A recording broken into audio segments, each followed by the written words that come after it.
जन्म जन्म जन्म साथ चलना यूं সকাল সকাল গ্রাম থেকে ফোন আসছিল, আর তারপর থেকে মাথাটা প্রচুর গরম হয়ে আছে। চেয়ারম্যান বাড়ির লোকজন নাকি আজকেই বাড়ি ঘেরাও করেছে। না, এইভাবে আর চলতে দেওয়া যাবে না। এবার আমি যাব গ্রামে। অনেক সহ্য করেছি। আব্বু আমাকে বলেছিল ঝামেলা না করতে, কিন্তু কিছু না বলতে বলতে মাথায় উঠে গেছে। বন্ধুদের সাথে পরামর্শ করলাম, চল আজকেই গিয়ে ওদের শিক্ষা দিয়ে আসি। না দোস্ত, আমি কোনো ঝামেলা করতে চাই না। আর আব্বু আম্মু সহ আমার পুরো পরিবার গ্রামে থাকে। আমি থাকতে হয়তো কিছু করতে পারবে না, কিন্তু আমি চলে আসার পর যদি আমার পরিবারের লোকদের উপর চড়াও হয় তখন কি হবে? আরে সেই সাহস পাবে না, এমন শিক্ষা দেব না। না রে দোস্ত, আসলে ওই গ্রামে ওদের প্রতিপক্ষ কেউ নেই। সবাই ওদেরই ভয় পায়। তোর আব্বুরও তো পাওয়ার কম না। তবে এখন তো আব্বু ক্ষমতায় নেই, আর ওরা আব্বু ভাইয়ার নামে মিথ্যা মামলা ঢুকিয়ে দিয়েছে। কিছু করতেই পারছে না। তাহলে তোর যাওয়ার দরকার নেই, তোর বিপদ হতে পারে। হলে হোক, আমি আর বসে থাকতে পারবো না। তুই যে গ্রামে যাবি, তোর ফ্যামিলি কেউ জানে এই ব্যাপারে? না, কেউ জানে না। জানলে আমাকে কিছুতেই যেতে দেবে না।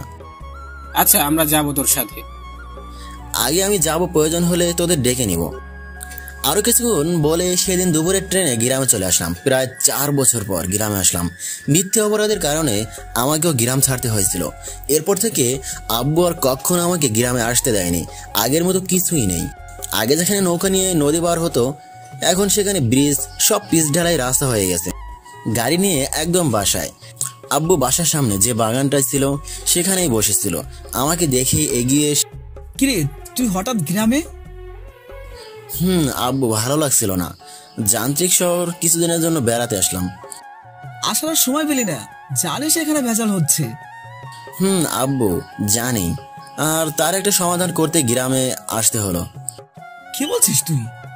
তুই করবি সমাধান? যেখানে আমরা বড়রা মিলে সমাধান করতে পারছি না, সেখানে তুই করবি সমাধান? আব্বু করব, তুমি শুধু আমার উপর একটু ভরসা রাখো। আচ্ছা চল, ভেতরে চল। আব্বু আমাকে নিয়ে ভেতরে গেল। সবাই আমাকে দেখে অবাক। সবার সাথে কথা বলে আমি রুমে গেলাম। আমার রুম তো আর আমার রুম নেই, পুরো বিদেশিদের আওতাধীন হয়ে গেছে। মাকড়সা কিছু ব্যাং আর কত কি না, এখন এই রুমে ওঠা যাবে না। আমি আব্বু রুমে গিয়ে চেঞ্জ করে কিছু খেয়ে নিলাম। তারপর কাজে লাগলাম। সবকিছু ঠিকঠাক করলাম, কিন্তু রুমের ফ্যান লাইট সব নষ্ট হয়ে গেছে। নতুন করে সব নিয়ে আসতে হবে। না, ওদের সাথে আনলে ভালোই হতো, একটু ফ্রিতে খাটিয়ে নিতে পারতাম। শালারা অনেক খেয়েছে আমার থেকে। আর এই বাড়িতে থাকা হয় শুধু দাদির জন্য। দাদা রেখে যাওয়া এই বাড়ি ছাড়া নাকি সে থাকবে না। সামনে বিশাল এক দালান আছে, কিন্তু না, সেখানে থাকবে না। আর তার ছেলে মাকে রেখে ওই দালানে থাকবে না, শুধু ভাইয়া আর ভাবি থাকে। দালানে থেকে বোর হয়ে গেছি। টিনের বেড়া থাকবে, কাঠের জানালা, দক্ষিণা বাতাস বসবে, এইসবের জন্য মনটা ব্যাকুল থাকতো। তাই নিজের জন্য রুমটা পরিষ্কার করতে হচ্ছে। এখন ঘরে বিদ্যুতের ব্যবস্থা করতে হবে। বাসায় নাকি বাড়তি ফ্যান, লাইট, মশারি কিছুই নেই। ভাইয়ার বাইক নিয়ে ছুটলাম বাজারের দিকে। সব কিছুই কিনলাম, কিন্তু নেব কিভাবে? গ্রামে আবার 3 চাকার ভ্যান পাওয়া যায়। আগে তো অনেক ছিল, কিন্তু এখন দেখছি না কেন। আমি বাইক রেখে একটু সামনের দিকে গেলাম। বাজারের পাশে ছিল মহিলা কলেজ। মনে হয় ছুটি হয়েছে। এক এক করে সব মেয়ে বের হচ্ছে। একটা পরিচিত হাঁটার ভঙ্গি আমার নজরে এলো। মুখ বাঁধা ছিল, বুঝতে পারছিলাম না এই নাকি সেই। আমি একটু সামনে এগিয়ে গেলাম ভালো করে দেখার জন্য। এই সেই অপরাধীর চোখ। হয়তো আমাকে চিনতে পারেনি, তবে আমার নজর সে এড়াতে পারেনি। না, এসব ভেবে এখন সময় নষ্ট করলে হবে না। রাত হয়ে আসছে। একটা ভ্যান পেলাম, সেটাই সবকিছু উঠিয়ে দিয়ে আমি আগে চলে গেলাম। সব চলে এসেছে।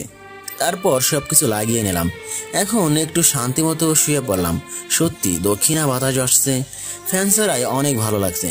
আমার আবার ভূতের ভয়। বেশি রাতে তো আর জানালা খুলে শুতে পারবো না, তাই ব্যবস্থা করে রাখলাম।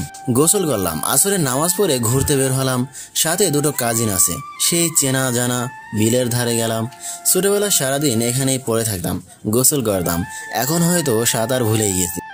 কিরে মামুন, মনে আছে সেদিনের কথা? কোন দিনের কথা বলছিস? আরে সেদিন, যেদিন গ্রামের এতগুলো মানুষ সামনে তোকে অপমানিত হতে হয়েছিল। ওই জায়গা থেকে তো ঘটনা শুরু হয়েছিল। মনে পড়েছে, কিন্তু বিশ্বাস কর আমি কিছুই করিনি। আমি তো প্রতিদিনের ন্যায় সেদিন গোসল করতে আসছিলাম। সেদিন যদি আমাদের সাথে দাওয়াত খেতে যেতিস তাহলে কিছুই হতো না। আচ্ছা, সেদিন আসলে কি হয়েছিল বলবি একটু? বললাম তো গোসল করতে আসছিলাম, কিন্তু আগে থেকে ওই মেয়েগুলো ছিল এখানে। আমি ওদেরকে দেখে একটু দূরেই গোসল করতে নামি, কিন্তু গোসল শেষ করে উঠে দেখি আমার শুকনো জামাগুলো ভিজে আছে। পাশ থেকে মেয়েগুলো হাসছিল। শীতের দিন ভেজা কাপড়ে বাসায় যেতে অনেক কষ্ট হবে, এইসব ভেবেই রেগে গেছিলাম। তারপর বললাম আমার জামাকে ভিজিয়েছে। তখন ওই মেয়েটাকে দেখিয়ে দেয় ওর সাথে থাকা মেয়েগুলো। আমি ওর দিকে এগোতেই ও আবার পানিতে ঝাঁপ দেয়। আমিও সাথে ঝাঁপ দিয়ে পেছন থেকে ধরে ফেলি। আমি তখন হয়তো ভুলে গেছিলাম যে আমরা দুজন প্রাপ্তবয়স্ক, আর এইভাবে পেছন থেকে জড়িয়ে ধরা আমাদের সমাজের চোখ অপরাধ। আমি ওকে ধরার পর ও কিচ্ছু বলেনি, কিন্তু উপর থেকে ওর বান্ধবীগুলো চিল্লিয়ে চিল্লিয়ে বলছিল, কে কোথায় আছো, এসে দেখে যাও শয়তান ছেলেটা কিভাবে আমার বান্ধবীর সর্বনাশ করেছে। আমি এতটাই রেগেছিলাম যে ওর বান্ধবীদের কথা কানে না দিয়ে ওকে ধরেইছিলাম। তখন কিছু লোক এসে আমাদের এই অবস্থায় দেখে ফেলে, কিন্তু আমার বাজে কিছু করার উদ্দেশ্যও ছিল না, যেটা কাউকে বোঝাতে পারিনি। তবে সব দোষ থেকে মুক্তি পেতাম যদি সেদিন ওই মেয়েটা সবার সামনে ওর দোষের কথা স্বীকার করত। কিন্তু ও তো তা না করে আরও বলল আমি নাকি আগে থেকেই ওকে ডিস্টার্ব করতাম, বিভিন্ন রকম বাজে প্রস্তাব দিতাম, গায়ে হাত দিতাম। আমি ছেলে, তাই আমার কথার দাম নেই। তবে এখন যদি এসব হতো আমি একাই সব করারে দেখে নিতাম। আচ্ছা ভাই বাদ দে, যা হবার তো হয়েই গেছে। মেয়েটার জন্য আমি শান্তি পাইনি, আর ওর বাপের জন্য আমার ফ্যামিলি শান্তি পাচ্ছে না। এবার কিছু একটা করতেই হবে, শুধু তোদের আমার পাশে চাই। আছি ভাই, আমরা অতিষ্ঠ হয়ে গেছি, কিন্তু মিথ্যা মামলার ভয়ে কিছুই করতে পারছি না। আর তো বেশি দিন ক্ষমতায় থাকবে না। আর যে ধরনের লোক, তাতে আর দ্বিতীয়বার যে কেউ ক্ষমতা পাবে এই কথা না ভাবাই ভালো। আচ্ছা, তোর কি প্রতিশোধ নিতে ইচ্ছে করছে না? কিসের প্রতিশোধ? এই যে একটা মিথ্যা অপবাদের জন্য, লোকচক্ষুর আড়াল হবার জন্য তোকে গ্রামে ছাড়তে হলো, তাই? করতো, কিন্তু আমারও দোষ ছিল। একটা মেয়েকে এমনভাবে ধরা আমার উচিত হয়নি, তাই ভাবলাম দুজনেই সমান দোষী, মাফ করে দিয়েছি। ওসব নিয়ে আর ভাবতে চাই না। প্রতিশোধ নেওয়ার ইচ্ছা ছিল, প্রথম দিক ছিল, কিন্তু এখন আর নেই। আমরা দুজনেই সমান দোষী ছিলাম। আমার দোষের শাস্তি আমি পেয়েছি, কিন্তু ও পায়নি। আচ্ছা বাদ দে তো, ভাবি বানিয়েছিস নাকি? ভাবি মানে বুঝলাম না।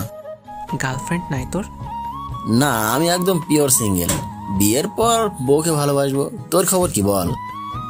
আর বলিস না, এত কষ্ট করে একটা রিলেশন করলাম, কিন্তু মেয়েটার বিয়ে হয়ে গেছে। আরে বেচারার কি কষ্ট। দেখ মামুন, মজা নিস না, সত্যিই ভালোবাসতাম। তাহলে বিয়ে হতে দিলি কেন? উঠিয়ে নিয়ে আসতি। মেয়ের রাজি ছিল না, বললেও ও নাকি ওর বাবার পছন্দ করা ছেলেকেই বিয়ে করবে। তাহলে তো আর কিছু করার থাকে না, চল বাড়ির দিকে যাই। চল। আমরা হাঁটতে শুরু করলাম। যখন বাসায় যাচ্ছিলাম আমাদের বিপরীত দিক থেকে দুটো মেয়ে আসছিল। সুমন ভাই, বলতে কে আসছে? কি আবার? অধরা আর সুস্মিতা। আরে বাহ, 4 বছর পর একবার দেখায় চিনে ফেললি। অপরাধীর চেহারা কখনো ভোলা যায়। এটা একদম ঠিক কথা বলছিস, একদম মনের ভেতর থেকে যায়, তাই না? আচ্ছা, এখন একটু কথা কম বলি, চল ওদের ভয় দেখাবো। প্রায় সন্ধ্যা হয়ে আসছে, আর ছোটবেলায় শুনতাম এই জায়গায় নাকি ভূত থাকে। চল ওদের ভূতের ভয় দেখাবো। পাগল হয়ে গেছিস? মাত্র গ্রাম এসেছিস আর এসেই ঝামেলা শুরু করে দিবি, তাও আবার আমাদের শত্রুপক্ষের মেয়ের সাথে। আরে দূর, দেখবে না, আড়াল লুকিয়ে পড়। এই কে ডাকলো আমাদের? এই ছোকরি, তোর সাহস কি করে হয় আমাকে প্রশ্ন করার? জানিস আমি কে? সামনে না আসলে কিভাবে জানবো? আমরা সামনে যাই না রে পাগলি, আমরা হলাম তোর দাদার বোনের ছেলের শ্বশুরের ভাতিজার ঘরের ছেলে। মানে কিছু বুঝলাম না। আমি কি তোকে কিছু বোঝানোর জন্য বসে আছি নাকি? এই ভর সন্ধ্যাবেলায় তোরা যাচ্ছিস কোথায়? না মানে সামনে একটু কাজ আছে। কি ব্যাপার, এখনো ভয় পাচ্ছে না কেন সেটাই তো বুঝতে পারছি না। যাস না শানে, তোর বিপদ অপেক্ষা করছে। বিপদ মানে? কিসের বিপদ অপেক্ষা করছে? সামনে যে তোর জম দাঁড়িয়ে আছে, ফিরে যা পাগলি, না হলে মারা পড়বি। তার আগে তোরা পালা, না হলে তোদের খবর হয়ে যাবে। কি বলছিস তুই? আমাদের খবর হবে মানে? তুই ভূতের ভয় পাস না? ভূতকে ঠিকই ভয় পাই, কিন্তু মানুষরূপী ভূতকে কেন ভয় পাবো? কি বলছিস তুই? আরে এক ভূতের যে মাথা দেখা যাচ্ছে, ওই যে ঝোপের পিছনে। ভালো করে খেয়াল করে দেখলাম মাহিনের মাথা উঁচু হয়ে আছে। না, এখানে আর থাকা যাবে না। আমি বললাম, ভাগ মামা ভাগ, না হলে রক্ষা নেই। বলে দিলাম। দৌড়ে যেদিকে পেরেছি দৌড়ে পালিয়েছি। সন্ধ্যায় বাসায় আমি রনি বসে আছি। দেখলি আজকে মাহিনের জন্য কি কাণ্ড হলো। কিন্তু মাহিন এখনো বাসায় আসছে না কেন সেটাই তো বুঝতে পারছি না। দেখ কোথায় গিয়ে আড্ডা মারছে। না, মাহিন এমন না, সন্ধ্যার পর অকারণে বাসার বাইরে থাকে না। কখন থেকে ওকে দেখাই যাচ্ছে না। ওই যে তখন আসলাম, তারপর আর দেখিনি। খাইছে রে, ধরা খেলো নাকি? এমনিতেই তো চিনতে পারবে না, ধরা খেলে তো আমাদের খবর হয়ে যাবে।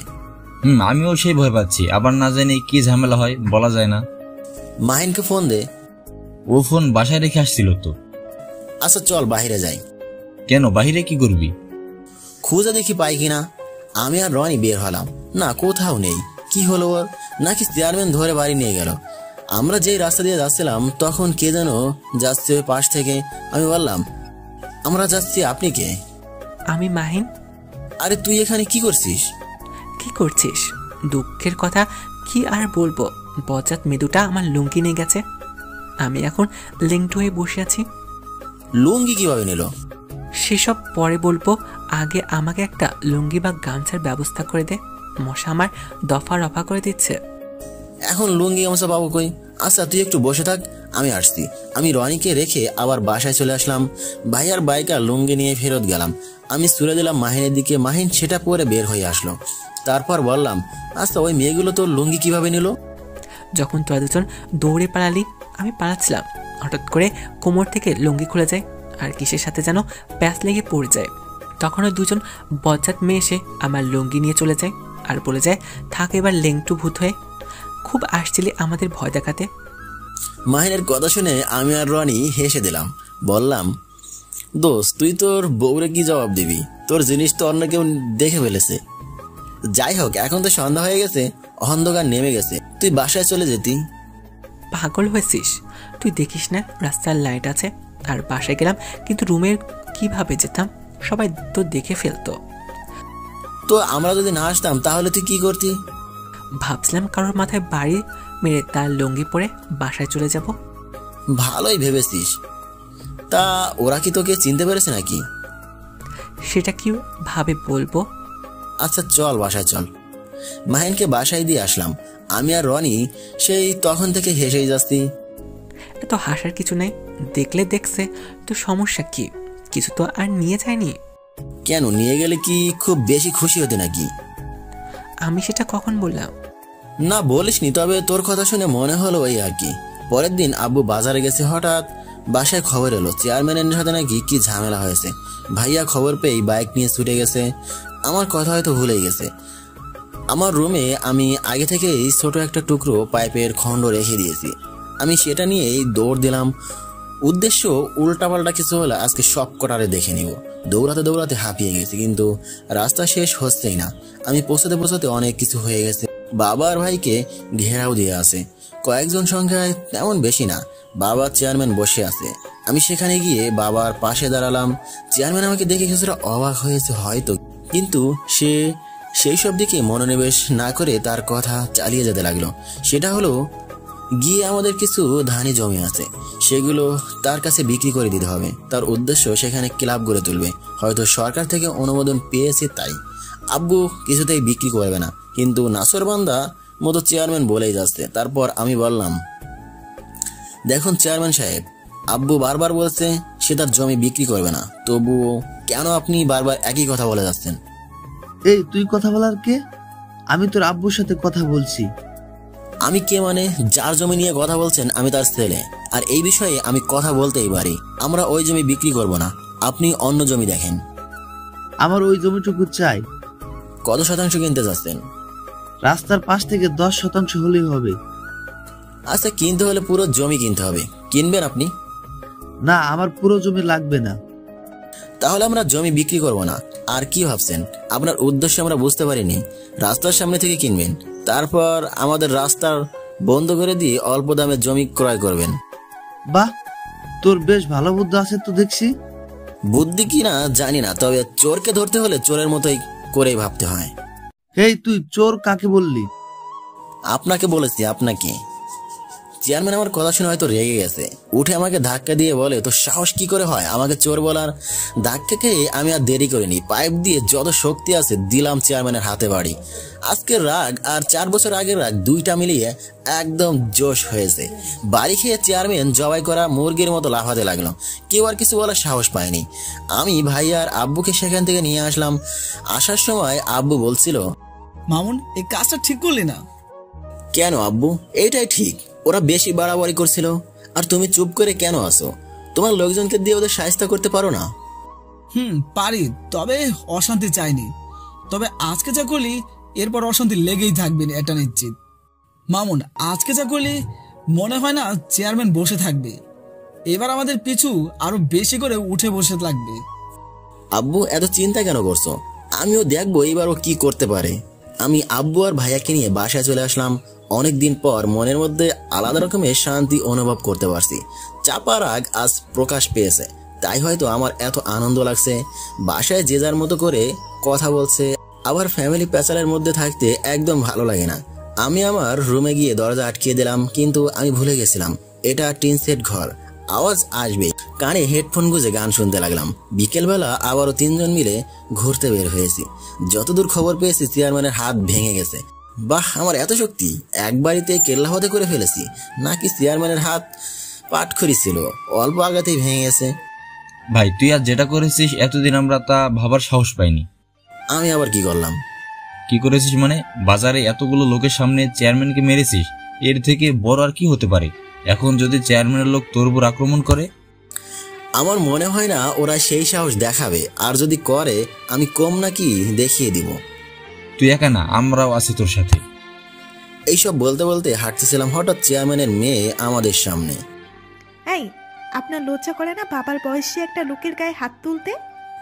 এখানে লজ্জার কি আছে? আমি তো একটা চোরকে মেরেছি, এর জন্য আমি গর্বিত। আমি মানছি আমার আব্বু যা করেছে অন্যায় করেছে। বুঝতেই যখন পারছেন আপনার আব্বু অন্যায় করেছে, তাহলে তাকে নিয়ে কথা বলতে আসছেন কেন? আমিও তার অন্যায়কে পছন্দ করি না। আপনি তাকে ঠান্ডা মাথায় বুঝাতেন। আব্বু তার অবুঝ নয়, সে নিশ্চয়ই বুঝতে ব্যাপারটা, কিন্তু আপনি তা না করে তার গায়ে হাত তুললেন আর মারলেন তো মারলেন, একদম হাত ভেঙে দিলেন। যা করেছি ভালো করেছি, আপনি এখানে কেন আসছেন? এটা বলতে যে আব্বু চুপ করে বসে থাকবে না, একটু সাবধানে থাকবেন। আর এরপর কিছু হলে আব্বুকে বুঝিয়ে বলবেন।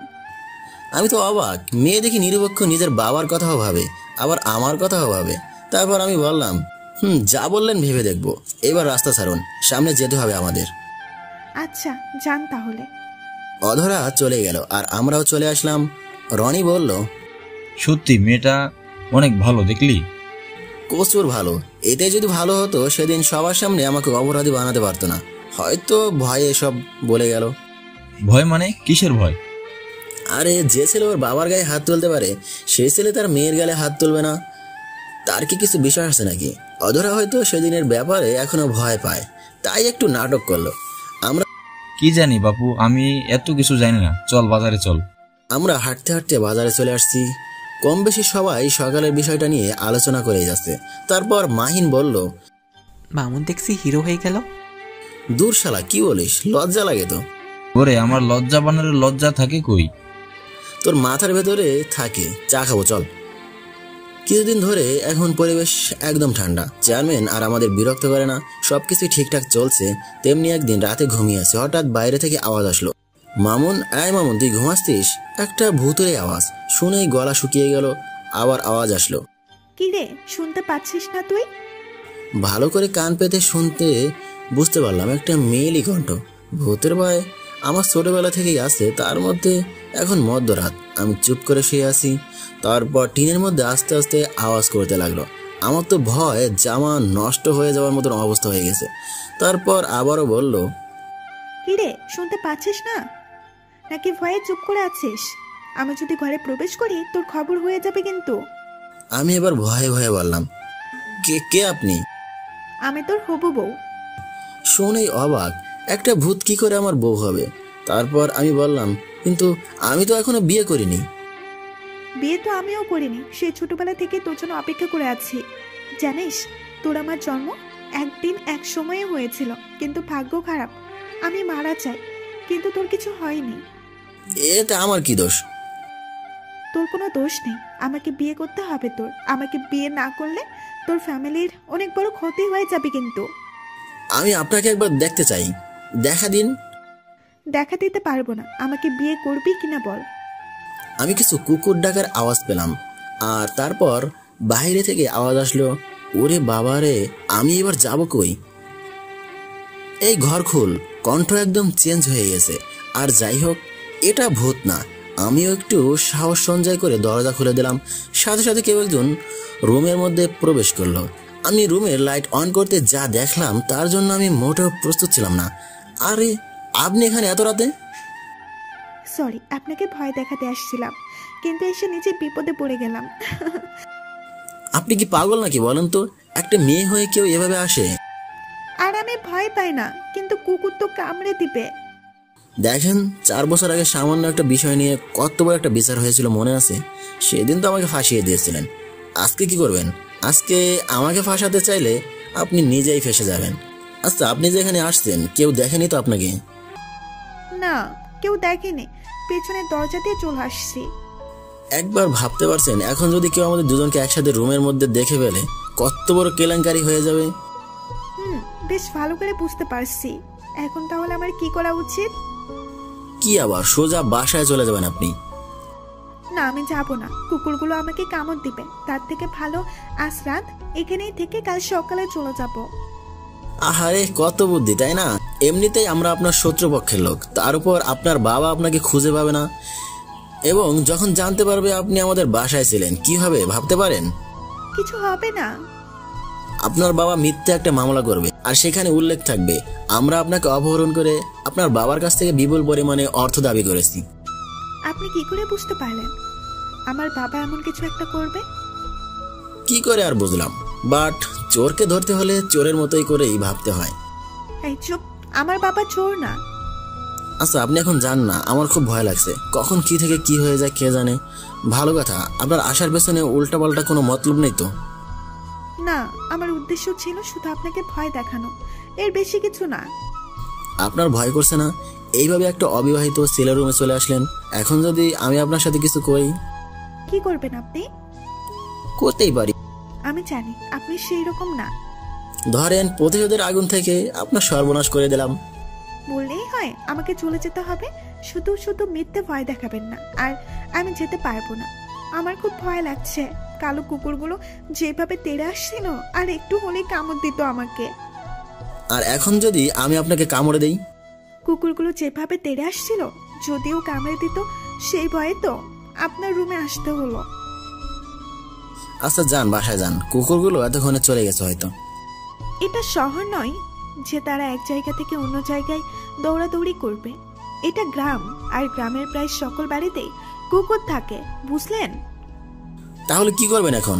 আর আমি যতদূর জানি চোরের মতো দেখতে লোকদের এই কুকুর তাড়া করে থাকে।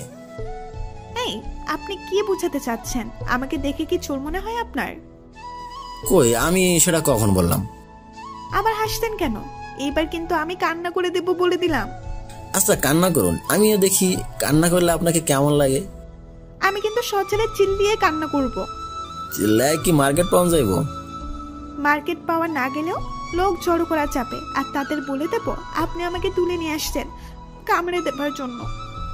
এই এই, আমি কামড়ানোর কথা কখন বললাম? ভুলে গেছেন দেখছি, একটু আগে তো আমাকে কামড়ানোর কথা বলছেন আপনি। ওটা তো আমি মজা করে বলেছি। আমিও সবাইকে মজা করেই বলবো। এই, আপনি আমার বাসা থেকে যান তো, মাথা খারাপ করে দিচ্ছেন একবারে। কিভাবে যাব বললাম না? আমার কুকুরকে ভয় লাগে। তাহলে এক কাজ করুন, আপনি আমাকে নিয়ে আমার বাসায় দিয়ে আসুন। কথাটা খারাপ বলেনি, কিন্তু আসার সময় তো আমি ভয় পাবো। কিসের ভয়? ভূতের ভয়, এত রাতে ভূত থাকে তো। তাহলে কি আর করার, কাল পর্যন্ত আমাকে এখানেই থাকতে হবে। দেখুন, এটা ঠিক হবে না, লোক জানাজানি হলে কেলেঙ্কারি হয়ে যাবে।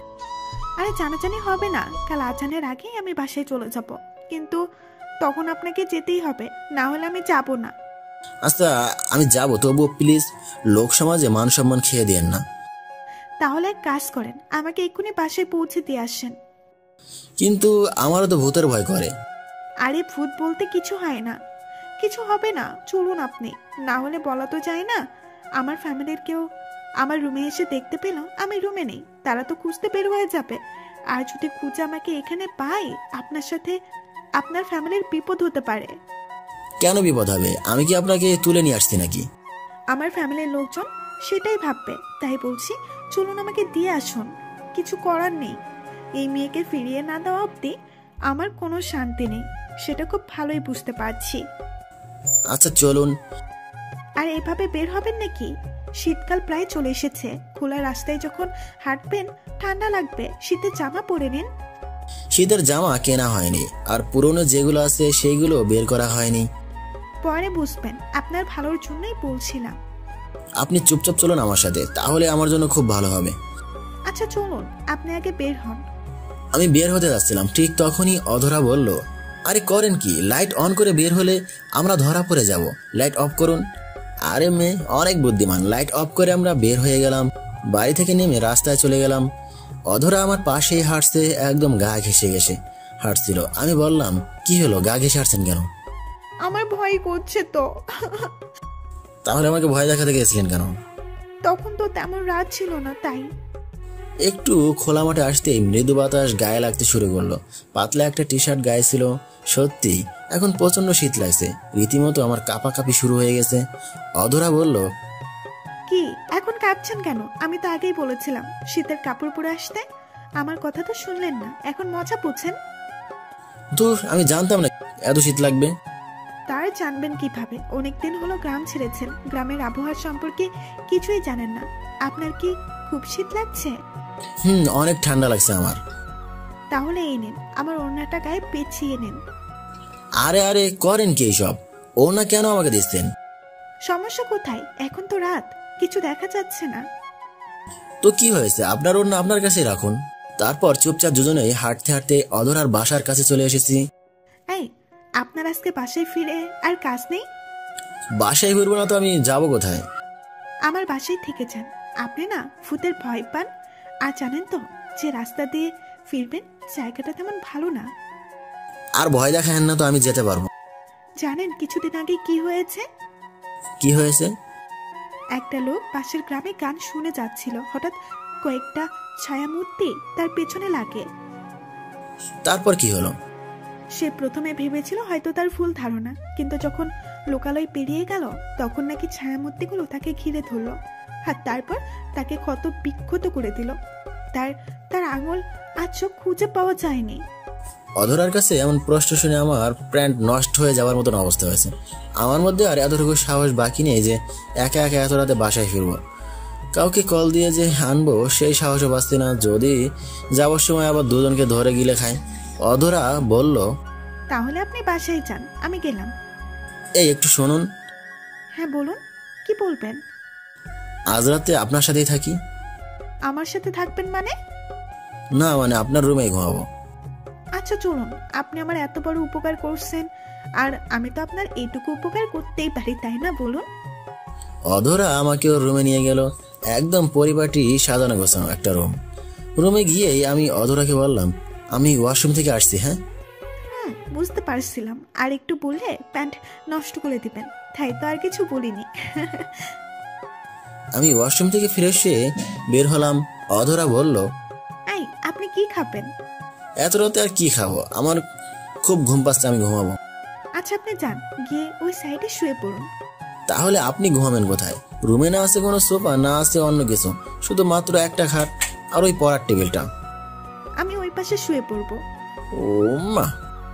হ্যাঁ, তো অবাক হওয়ার কিছু নেই, মাঝে একটা কোলবালিশ থাকবে, বুঝলেন কি না? এমনটা হবে জানলে আমি তো আপনাকে আমার বাসায় রেখে দিতাম। তো রাখলেন না কেন? আমি তো থাকতেই চাইছিলাম। আমি ভাবলাম পরে যদি আবার কোনো সমস্যা হয়। এই কথা না বলে ঘুমান, কেউ আবার শুনে চলে আসবে, পরে আবার আরেক ঝামেলা হবে। আর কি করার, আমি শুয়ে পড়লাম। কিছুক্ষণ পর অধরা আসলো, মাঝে কোলবালিশ রেখে কি করলো জানি না। আমি অন্যদিকে ঘুরে শুয়ে আছি।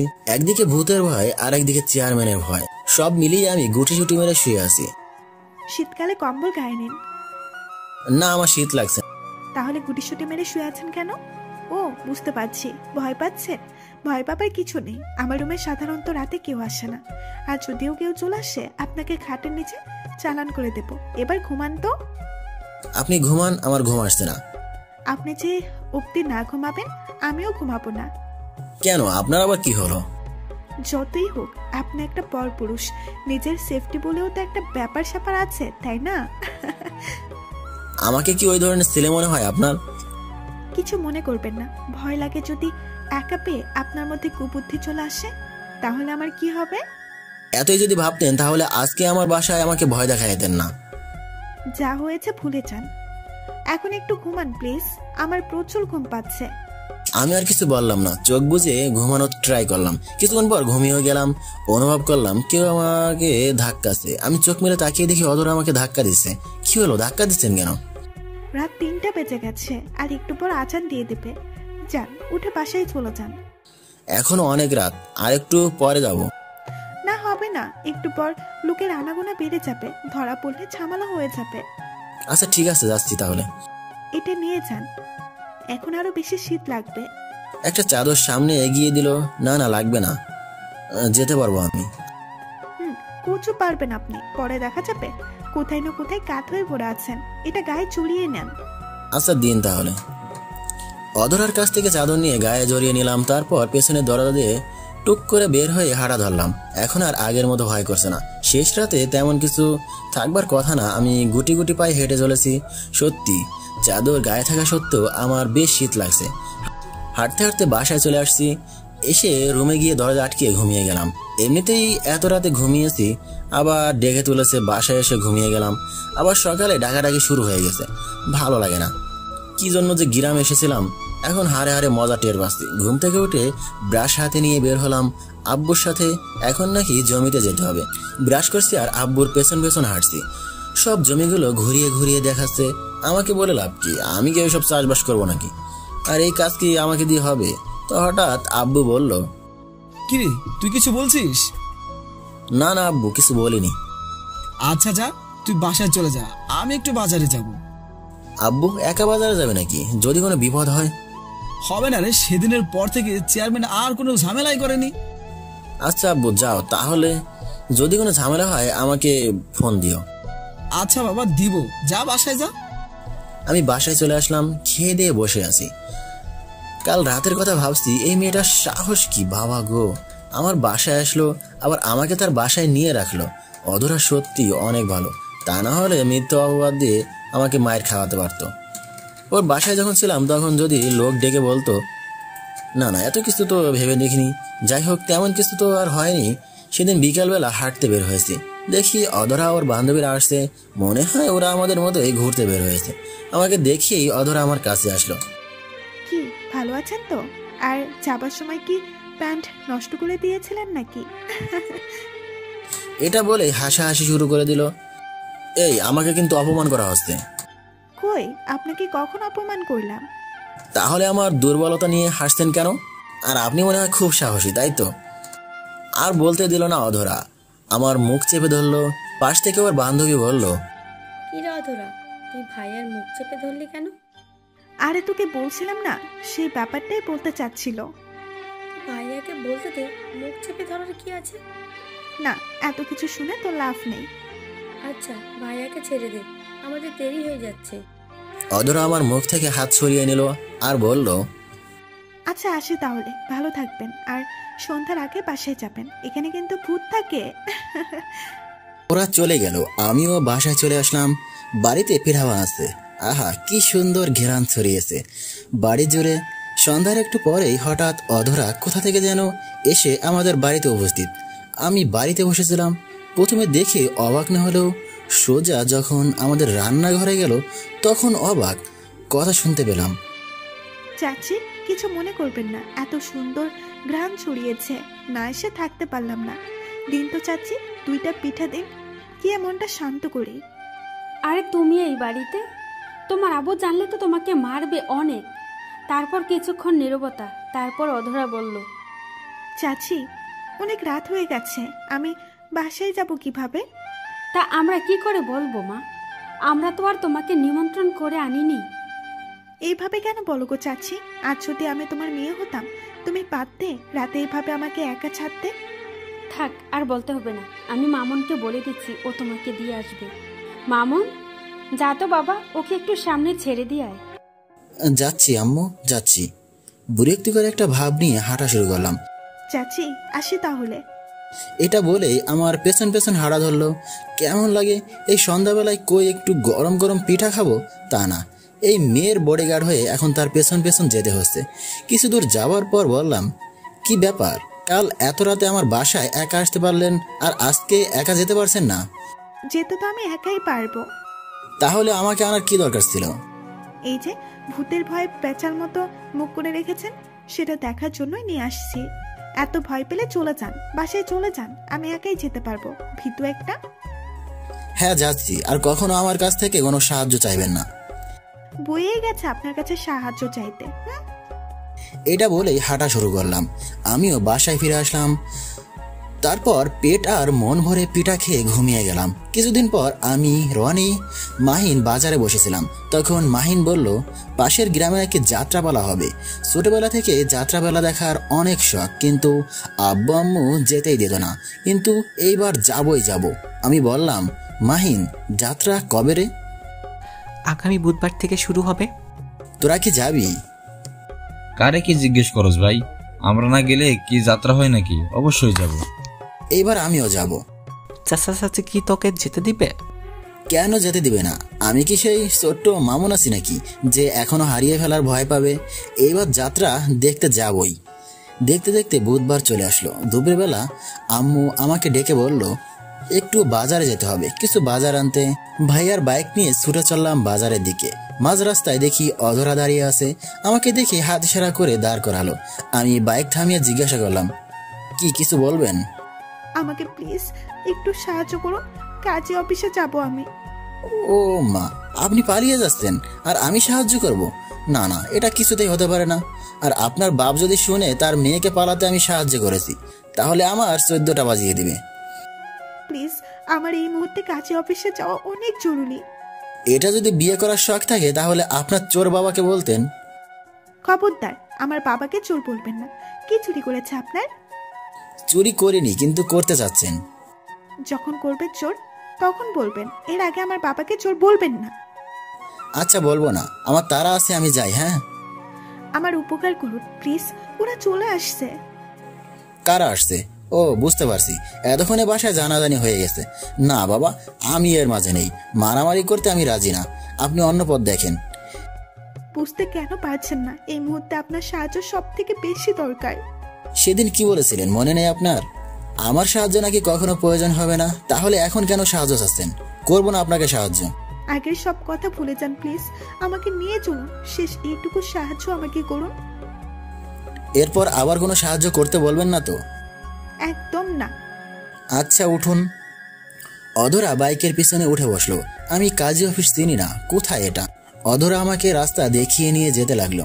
বেশি না, 15 মিনিট আমরা কাজী অফিসের সামনে পৌঁছে গেলাম। দেখি আগে থেকে 2জন ছেলেমেয়ে দাঁড়িয়ে আছে। অধরা বাইক থেকে নামলো, আমিও কেন জানি দাঁড়িয়েছিলাম। তারপর অধরা বলল, কিরে, তোরা 2জন কেন? আসলে ওরা আসতে পারবে না। কেন আসতে পারবে না? যার আসার কথা ছিল তার নাকি কি কাজ আছে, আর বাকিদের আমি ভরসা করতে পারি না, কারণ কাজের চাপে পড়লে ওরা সব বলে দিতে পারে। সাক্ষী ছাড়া বিয়ে হবে কিভাবে? আমি বুঝতে পারছিলাম আমার সাহায্য করতে হবে। আমি বাইক স্টার্ট করব, তার আগেই অধরা বলল, এই শুনুন না। থাক, আর বলতে হবে না। আমাকে এখন সাক্ষী হতে হবে, তাই তো? হ্যাঁ, চলুন ভেতরে। কি আর করার, এতদূর যখন আসতে পেরেছি, এখন বিয়েতে সাক্ষী হলে আর কি। আমরা ভেতরে চলে গেলাম। কাজী যখন নাম লিখতেছিল তখন তো আমি অবাক, কারণ মেয়ের নাম বলেছে আয়শা। আমি অধরাকে বললাম, কি ব্যাপার, আয়শা আবার কার নাম? আপনার নাম তো অধরা। হ্যাঁ, আমার নাম অধরা। আয়েশা আমার ফ্রেন্ড, আর ওরাই পালিয়ে বিয়ে করছে। আসলে আয়েশার বাবা ওর বিয়ে ঠিক করে ফেলেছে, কিন্তু ও ভালোবাসে ওনাকে, তাই। আগে বলবেন তো, তাহলে সেই তখনই আপনাকে নিয়ে আসতাম। আমি জানি এই কথা বললে আপনি বলতেন আমি মিথ্যে বলছি, হ্যান ত্যান। বিয়ের সমস্ত কাজ সম্পূর্ণ হলো। তাহলে আপনারা যাবেন কোথায়? আমার খালার বাসায়। খালা যদি আপনার বাসায় জানিয়ে দেয়? না, তা কখনোই জানবে না। আচ্ছা, তাহলে আপনারা যান। কিন্তু আমার ভয় করছে এক জায়গায়। কিসের ভয়? যদি এখান অবধি লোক আসে আর গাড়ি চালকদের জিজ্ঞেস করে তাহলে যদি ওরা বলে দেয়? আচ্ছা চলুন, আমি আপনাদের দিয়ে আসি। দিতে যাচ্ছেন? যান, তার আগে আপনার নাম্বার আমাকে দিয়ে যান। কেন? আমার নাম্বার দিয়ে আপনি কি করবেন? তেমন কিছুই না, ওদের ঠিক মতো পৌঁছে দিচ্ছি কিনা সেটাই জানবো। জানতে হলে ওদের কাছ থেকে জেনে নেবেন। পাগল নাকি আপনি? ওরা যাচ্ছে পালিয়ে, কেউ সেটা জানে না। যদি কোনোভাবে বুঝতে পারে আমি ওদের পালাতে সাহায্য করেছি তাহলে আমাকে 12টা বাজাবে। আমার কথা আমাকে ফিরিয়ে দিচ্ছেন কেন? কই ফিরিয়ে দিলাম? দিন নাম্বার দিন। এখানে বেশিক্ষণ থাকা ঠিক হবে না। সাক্ষীর খাতায় যে আমার নাম আছে তার বেলায় কাটিয়ে নেওয়াও যাবে, কিন্তু ওদের সাথে আর যোগাযোগ রাখা যাবে না। ভাইয়া নাম্বারটা দিয়ে দিন, দেরি হয়ে যাচ্ছে। আমি আমার নাম্বার অধরাকে দিয়ে কেবলমাত্র বাইক স্টার্ট করেছি, তখনই ছেলেটা বলল, ভাইয়া বাইকে তেল আছে কতটুকু? কেন ভাইয়া, জেনে কি করবেন? আসলে অনেক দূরের রাস্তা, 5 থেকে 6 লিটার তেল যাবে। খাইছে, এবার একটা বাস খাইছি। ভাইয়া আপনি কি কিছু বলবেন? টাকা না থাকলে আমি দিচ্ছি, আপনি ভরে নিয়েন। না ভাইয়া, এমনিতে আপনাদের বিপদ, সাহায্য যেহেতু করেছি টাকা নিয়ে তার অমর্যাদা করতে পারবো না। পাশের দোকান থেকে তেল ভরে বাইক চালাতে শুরু করলাম। চালাচ্ছি, রাস্তা আর শেষ হচ্ছে না। মন চাচ্ছে দুজনকে ধাক্কা মেরে ফেলে দিই, চলে যাই। বাসায় ফোন করে জানিয়ে দিয়েছি আমি ঘুরতে যাচ্ছি। মনে মনে দুঃখ লাগছে, আজকে যাত্রা দেখতে যাওয়ার কথা ছিল, কিন্তু সেটা আর হবে না। মনে হয় বিকালবেলা পৌঁছালাম ছেলের খালার বাসায়, ফিরতে ফিরতে রাত হয়ে যাবে। তাদের বিদায় দিয়ে উল্টো পথে চলতে শুরু করলাম। ভীষণ রাগ হচ্ছে অধরার উপর। আসার পর থেকেই আমার পেছনে পড়েই আছে আর একটার পর একটা বাস দিয়েই যাচ্ছে, বজ্জাত মেয়ে একটা। বাইক চালাচ্ছিলাম, ফোন আসলো। আমি বাইক রাস্তার পাশে থামিয়ে ফোন বের করে দেখলাম একটা অপরিচিত নাম্বার থেকে কল আসছে। জানি এটা অধরা ছাড়া আর কেউ হবে না। রিসিভ করলেই বললাম, হ্যাঁ ম্যাডাম বলুন, আপনাকে আর কিভাবে সাহায্য করতে পারি? এভাবে বলছেন কেন? তো আর কিভাবে বলবো, আমি সেই দুপুর থেকে বাইক চালিয়ে যাচ্ছি। এত রেগে আছেন কেন? খেয়েছেন কিছু? কিভাবে খাবো? পকেটে একটা টাকাও নেই, সব টাকা দিয়ে তেল ভরছি। ঠিক ভেবেছিলাম ক্ষুধা লেগেছে আপনার, তাই এত রেগে আছেন। আচ্ছা, বিকাশ নেই আপনার? না, প্রয়োজন হয় না। তাহলে কিভাবে হবে? আচ্ছা আপনি আসুন। বলেই কল কেটে দিল। যাওয়ার সময় যতটা সময় লেগেছে এখন লাগবে না, ফুল স্পিডে চালাবো। এইবার প্রায় 1.5 ঘন্টার মধ্যেই আমি গ্রামে চলে এসেছি। গ্রামে ঢুকে কিছু দূর যাওয়ার পর দেখি সোলার সাইটের নিচে কেউ একজন দাঁড়িয়ে রাস্তার দিকে তাকিয়ে আছে। দূর থেকে খেয়াল করেছিলাম, কাছে যেতেই দেখি অধরা। কিন্তু রাতে এইখানে এইভাবে কি করছে? কি ব্যাপার ম্যাডাম, কারো জন্য অপেক্ষা করছেন? হ্যাঁ করছিলাম, সে এসে গেছে। কি এসে গেছে? কাউকেই তো দেখছি না। আরে আমি আপনার জন্যই অপেক্ষা করছিলাম। কেন আমার জন্য আবার অপেক্ষা কেন? আপনি না খেয়ে আছেন আমার জন্য, তাই খাবার নিয়ে এসেছি। আরে করছেন কি? আর একটু পর তো আমি নিজের বাসায় চলে যাব। হ্যাঁ তা যাবেন, কিন্তু আমার জন্য সারাদিন না খেয়ে আছেন, তাই নিজে রান্না করে নিয়ে এসেছি। আমি খেতে পারবো না, দেরি হয়ে যাবে। একটু তো সময় লাগবেই, এত কষ্ট করে রান্না করে নিয়ে এসেছি, প্লিজ না খেয়ে যাবেন না। এখন এখানে দাঁড়িয়ে খেলে যদি কেউ দেখে ফেলে তাহলে কি হবে? এখন তেমন মানুষ আসবে না, যারা আসবে তারা এসে গেছে, আর না হয় 10টার পরে আসবে। আচ্ছা যান, বাড়ি চলে যান। আমি এত কষ্ট করে রান্না করেছি। কিন্তু এখানে যে খাবো, হাত ধোয়ার মতো তো কিছু নেই, বাইক চালাবো কিভাবে? সমস্যা নেই, আমি খাইয়ে দিব। তারপর লোকমা মুখের সামনে ধরলো, না না খাবো না, আপনি আমার শত্রুপক্ষের লোক। কে বলতে পারে এই খাবারে বিষ মেশানো তো থাকতে পারে। ছি, আপনি আমাকে এত খারাপ ভাবেন? শোনেন, আপনার ক্ষতি করার কোনো ইচ্ছা আমার নেই, বিশ্বাস হলো না তো? আচ্ছা আমি খাইয়ে দেখাচ্ছি। তারপর কিছুক্ষণ নীরবতা। না না, মনে হয় মেয়েটা আমার কথায় সত্যি কষ্ট পেয়েছে, না হলে এত চুপ হয়ে যাওয়ার কথা না। তারপর আমি বললাম, কি হলো, খাবার কি দিবেন নাকি চলে যাব? কোনো কথা না বলে আবার আরেক লোকমা বাড়িয়ে দিল আর আমি খেয়ে নিলাম। ও দিচ্ছে আর আমি খাচ্ছি। অধরা বলল, ও খুব তো বলেছিলেন খাবেন না, এখন দেখেন পুরো খাবার শেষ করে ফেলছেন। ক্ষুধা বেশি লাগছিল তাই শেষ করে দিলাম, কিছু মনে করবেন না। কিছু মনে কেন করব, আপনার জন্যই তো এনেছি। মুখে খাবার লেগে আছে, টিস্যু নেই আপনার কাছে? আরে আমি কি বেড়াতে বের হয়েছিলাম যে টিস্যু রাখবো? ও আচ্ছা, তাহলে আর কি করার, আমার ওড়না দিয়েই কাজ চালিয়ে দিচ্ছি। আচ্ছা চলেন, এবার আপনাকে নামিয়ে দিয়ে আমি বাসায় যাব। না না, অনেক সাহায্য করেছেন আমার, আর কোনো সাহায্য লাগবে না, আমি একাই বাসায় চলে যেতে পারবো। একা যেতে পারবেন আমি জানি, কিন্তু এখন রাত আর আমার জন্যই রাতের বেলা আপনি এখানে এসেছেন, তাই আমার দায়িত্ব আপনাকে পৌঁছে দেওয়া। আমি বাসায় যাব না, আমার এক ফ্রেন্ডের বাসায় যাব। বাসায় তাই বলে এসেছি, আমাকে ওদের বাড়িতে নামিয়ে দিলেই হবে, আব্বু এসে আমাকে নিয়ে যাবে। আমি অদরাকে ওর বান্ধবীদের বাসায় পৌঁছে নামিয়ে দিলাম। তারপর বলল, আচ্ছা তাহলে যান, সাবধানে যাবেন, আর কষ্ট দিলাম, কিছু মনে করবেন না। আরে না না, মনে করার কি আছে, আর আপনাকেও তো কষ্ট দিয়েছি। আমি কখন বললাম আপনি আমাকে কষ্ট দিয়েছেন? তো আমি সেটা কখন বললাম? না, আমি আপনার চেহারা দেখেই বুঝতে পেরেছিলাম আপনি বিরক্ত হচ্ছেন। হ্যাঁ, প্রথমে বিরক্ত লাগলেও রাস্তায় যেতে যেতে যখন ওদের ভবিষ্যৎ পরিকল্পনা শুনছিলাম তখন খুব ভালো লাগছিল। আচ্ছা এখন আমি যাই। হ্যাঁ আচ্ছা যান, আর আমি আপনাকে ফোন দিতে পারি, ধরবেন কিন্তু। আচ্ছা ঠিক আছে, আল্লাহ হাফেজ। তারপর আমি বাসায় চলে আসি, আর আম্মু বলছে, ওই যে এসেছে মহারাজ, সারাদিন তো টোটো করে ঘুরে বাসায় আসছে, আর কোনো কাজ নেই তো? আম্মু এমন ভাবে বলছো কেন? কতদিন পর গ্রামে এসেছি, একটু ঘুরতে তো মন চায় আমার। তাই বলে না খেয়ে শুধু ঘুরবি? আর রাত করতে হবে না কেন? জানিস না এমনিতে আমাদের শত্রুরা সুযোগ খুঁজে বেড়ায়। আম্মু আমাকে নিয়ে টেনশন করতে হবে না। আচ্ছা যা, ফ্রেশ হয়ে আয়, খেতে দিচ্ছি। এই রে, আমি এখন খাবো কিভাবে? এমনিতে একটু বেশি খেয়ে বেরিয়েছি, তার উপর যদি এখন খেতে বসি পেট ফেটে যাবে। কি রে বিড়বিড় করে কি বলছিস? আসলে আম্মু আমি বাইরে থেকে খেয়ে আসলাম মাত্র। কি খেয়েছিস তুই? এই তো আম্মু, হোটেল থেকে মাছ দিয়ে ভাত। মিথ্যে বলার আর জায়গা পাস না, তাই না? এটা কি শহর পেয়েছিস নাকি রাতের বেলায় হোটেলে তোর জন্য ভাত রান্না করে রেখে দিবে? ইস, ধরা খেয়ে গেছি। আমি বারবার ভুলে যাই আমি এখন গ্রামে। আমি বললাম, আম্মু আমি খাবো না, আমি ঘুমাতে গেলাম, আমাকে ডেকো না বলে আমার রুমে গিয়ে দরজা আটকিয়ে দিলাম। ফ্রেশ হতেও পারলাম না। আমি জানি বাইরে থাকলে আম্মু আমাকে জোর করে হলেও ভাত খাইয়ে ছাড়বে। বিছানা ঠিক করে শুয়ে পড়লাম। মাহিন, রনি ওরা যাত্রা দেখতে গেছে। বাসায় থাকলে আড্ডা দিতে পারতাম। ফোন পাশে রেখে শুয়ে আছি, ঘুম ঘুম ভাব চলে এসেছে। হঠাৎ ফোন কেঁপে উঠলো। আমি জানি এমন সময় আর কে ফোন দেবে, নিশ্চয়ই অধরা।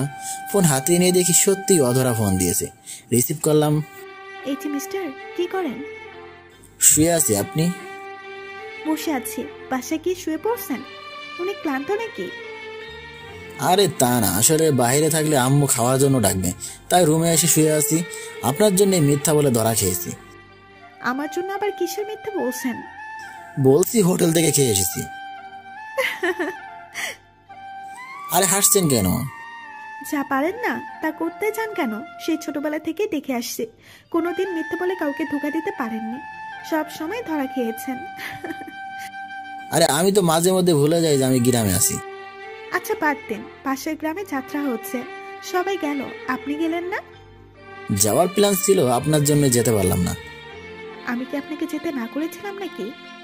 না করেননি, কিন্তু কাঁধে একটা দায়িত্ব দিয়েছিলেন, তা পালন করতে করতে আর যাওয়া হলো না। তার জন্য কি আপনার মন খারাপ?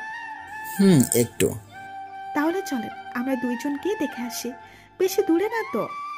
মাথা খারাপ আপনার? এই রাতের আধারে দুজন ছেলে মেয়ে কোথাও যাচ্ছে, আপনার কি মনে হয় গ্রামের মানুষ দেখলে ছেড়ে দিবে? সেটাও ভাবার বিষয়। আপনি তো আবার ভূতে ভয় পান, তা না হলে একাই যেতে পারতেন। আপনাকে আর সেটা বলতে হতো না। আচ্ছা, ঘুম পাচ্ছে আপনার? না, এত তাড়াতাড়ি ঘুমানোর অভ্যাস নেই। তাহলে আমার সাথে কথা বলেন, মন ভালো হয়ে যাবে। আচ্ছা, আজ যে রান্না করে নিয়ে এসেছিলেন, সত্যি কি আপনার হাতের রান্না ছিল? হ্যাঁ, আমি রান্না করে নিয়ে গিয়েছিলাম। অসাধারণ হাতের রান্না। আবার খেতে ইচ্ছে করছে? আচ্ছা, অন্য একদিন রান্না করে খাওয়াবো। কথা বলতে বলতে 3 ঘন্টা পার হয়ে গেছে, বুঝতেই পারিনি। তারপর আমি বললাম, এই ঘুমাবেন না? কেন, আপনার ঘুম পাচ্ছে? হ্যাঁ পাচ্ছে। আচ্ছা ঘুমান তাহলে, গুড নাইট। তারপর ঘুমিয়ে গেলাম। দিনগুলো এমনভাবে কাটতে লাগলো, রাতে অধরার সাথে কথা বলে, দিনে দেখা করে, মাঝে মধ্যে ওকে নিয়ে ঘুরতে যেতাম। কেউ সেটা জানতও না। আমি বললাম, আচ্ছা আমরা যেভাবে চুরি করে ঘুরতে বের হই, যদি আমাদের পরিবারের লোক সেটা জানে তাহলে কি হবে ভাবতে পারছেন? কি আর হবে, 2-4টার এর বেশি কিছুই হবে না। হ্যাঁ, কিন্তু আমার তো মনে হয় আপনাকে বাসা থেকে বের হওয়া বন্ধ করে দিবে। আরে আমার আব্বু এত খারাপ না। আর আপনার কি মনে হয় আমি আপনার সাথে ঘুরতে বের হই? আপু তা জানে না, এই পুরো একটা ইউনিয়নের চেয়ারম্যান আমার আব্বু। সবাই আমার আব্বুকে চিনে, আর তার একমাত্র মেয়ে হলাম আমি। সবাই আমাকেও চিনে। এতদিন নিশ্চয়ই আপুর কানে এই কথাটা গেছে আমি আপনার সাথে ঘুরি, কথা বলি। কই, আমার আব্বু তো কখনো আমাকে কিছু বলেনি। এটা তো ঝড় হওয়ার আগের লক্ষণ। কবে কোথা থেকে ঝড় আসবে বুঝতেই তো পারবেন না। আমি সেসবের পরোয়া করি না। পরের দিন পর রাতে শুয়েছিলাম, এমন সময় অধরা ফোন দিল। রিসিভ করা মাত্রই বলল, এই জানেন কি হয়েছে? কি হয়েছে? আয়শারা তো ফিরে এসেছে, ওদের ফ্যামিলি থেকে মেনে নিয়েছে। এখন নাকি অনুষ্ঠান করে আবার বিয়ে দেবে। কি সত্যি নাকি? আপনাকে মিথ্যে বলে লাভ আছে আমার? কাল নাকি আয়শারা আমাদের বাসায় আসবে। পরের দিন বিকালবেলা আবার অধরার ফোন। হ্যাঁ ম্যাডাম বলুন, কি বলবেন? রাস্তায় বের হন, কথা আছে আপনার সাথে। সিরিয়াস কোনো কথা নাকি? বের হলেই বুঝতে পারবেন। আচ্ছা একটু অপেক্ষা করুন, আমি আসছি। বাইরে থেকে বের হয়ে হাঁটা ধরলাম। এতক্ষণ লাগে আসতে? সেই তখন থেকে আপনার জন্য অপেক্ষা করছি। আরে আপনারা এখানে কিভাবে? ভুলে গেলেন নাকি কাল রাতে বলেছিলাম না যে আজকে ওরা আসবে? ও হ্যাঁ, ভুলেই গেছিলাম। ভালো আছেন আপনারা? হ্যাঁ ভাইয়া, অনেক ভালো আছি। আপনি কেমন আছেন? হ্যাঁ আমিও ভালো আছি। আচ্ছা ভাইয়ার নাম কি যেন ভুলে গেছি। ওর নাম রাব্বি। রাব্বি ভাইয়া কেমন আছেন? ভাইয়া ভালো আছি। আপনাকে যে জন্য ডেকে আনা হলো। এই আয়শা, বল তুই। ভাইয়া, আপনারা দুজন আমাদের অনেক সাহায্য করেছেন, তাই আমরা দুজন চাইছি আমাদের বিয়ের সকল কিছু দেখাশোনা আপনারা দুজন করবেন। অধরা থাকবে মেয়ে পক্ষে আর আপনি ছেলে পক্ষে। ভাইয়া, অধরা আপু এখানে সব কিছু দেখাশোনা করবে, আর আপনি আমার সাথে আমার বাসায় যাবেন। আচ্ছা বিয়ে কবে? আগামী শুক্রবারে বিয়ে, কিন্তু আপনাকে যেতে হবে মঙ্গলবারে। ওই আপনি কি বলেন? আমি কি বলবো এখন?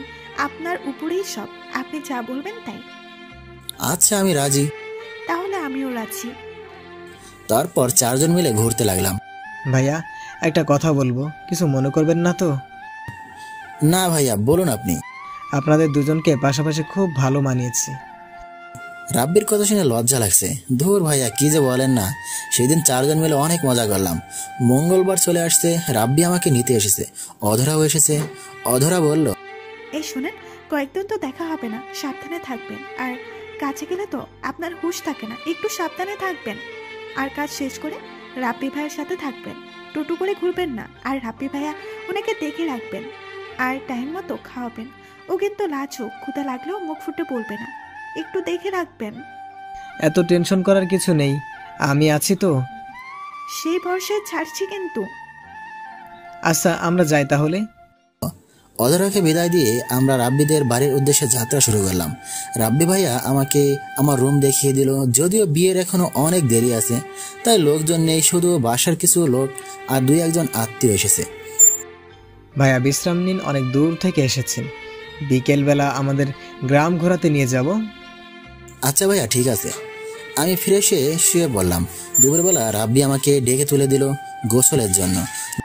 ভাইয়া আপনি টিউবওয়েলে গোসল করেন, আমি নদী থেকে গোসল করে আসছি, এসে দুজন একসাথে খাবো। নদীতে গোসল করার আমারও ইচ্ছে হলো, তাই বললাম ভাইয়া আমিও যাব আপনার সাথে। কিন্তু আপনার তো অভ্যাস নেই। অভ্যাস আছে, সমস্যা হবে না, চলুন গিয়ে গোসল করে আসি। তারপর আমি আর রাব্বি মিলে গেলাম। বাসা থেকে নদী বেশি দূরে না। সত্যি যতটুকু গেছি গ্রামটা আমাদের গ্রামের থেকে বেশি সুন্দর। অনেকদিন পর নদীতে গোসল করতে নামলাম, ভালোই লাগছে। ভাইয়া বেশি গোসল করতে হবে না, চলুন, না হলে বাসায় না গেলে ঠান্ডা লেগে যাবে, আর আপনার কিছু হলে অধরা আপু আমাকে ছাড়বে না। চলুন। বাসায় আসার পর দুজন মিলে খেতে লাগলাম। এই বাসার সবাই খুব মিশুক, শুধু আমি মিশুক না, সবার সাথে সহজে মিশতে পারি না। যাই হোক, খাবার খেতে বসলাম। ভাইয়া কি লাগবে নিয়ে খাবেন, না হলে চাইবেন। রাব্বি আমার প্লেটে খাবার বেড়ে দিল, আমিও খেতে শুরু করলাম। যা দিয়েছিল তা সব শেষ করে ফেলেছি।